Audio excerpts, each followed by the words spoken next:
আসলে কাশ্মীরের সাথে তুলনা করলে এখানে ভুল হবে না, কারণ এখানে সৌন্দর্য ফুটে এসেছে অন্য সব কাশবন থেকে বৈচিত্র্যময়ভাবে। আর এই কাশবনটার অবস্থান হচ্ছে মুর্শিদপুর উপজেলার পশারগাতি ইউনিয়নে। আজ আমরা সেখানে চলে যাচ্ছি।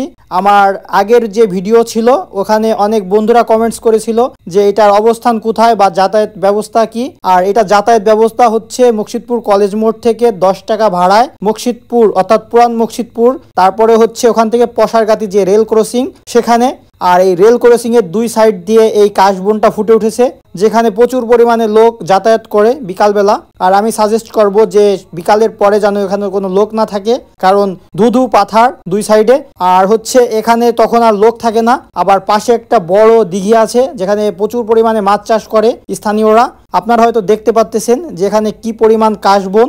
এখানের কাশবনের যে বৈচিত্র্যময় সেটা হচ্ছে ফুটিয়ে তুলেছে এই ভেড়ার পাল। এখানে হচ্ছে 2-3টা ভেড়ার পাল আছে।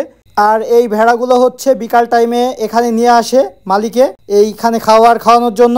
আর এখানে যে মেন সৌন্দর্য সেটা হচ্ছে কাশবন। আর কাশবনের পাশাপাশি এই যে ভেড়ার পাল, এটা দেখতে অনেক বেশ সুন্দর লাগে, মনে হয় যে এক টুকরা কাশ্মীর। এটাকে আমাদের এলাকার কাশ্মীরও বলা যেতে পারে, কারণ এখানে সৌন্দর্য, এখানের আবহাওয়া, তাছাড়া লোকজন সবকিছু মিলেই ভালো। এখানে আপনারা চাইলে ঘুরতে আসতে পারেন।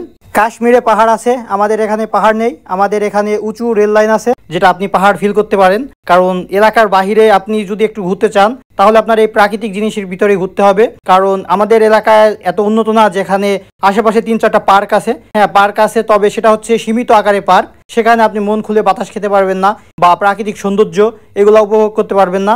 এখানে সৌন্দর্যের পাশাপাশি একটা ঝুঁকি আছে, সেটা হচ্ছে রেলগাড়ি।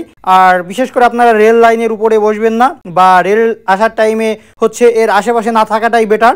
তাছাড়া কাশ্মীর বলেছিলাম, যাই বলি না কেন আমার উপজেলা আমার কাছে সর্বসেরা।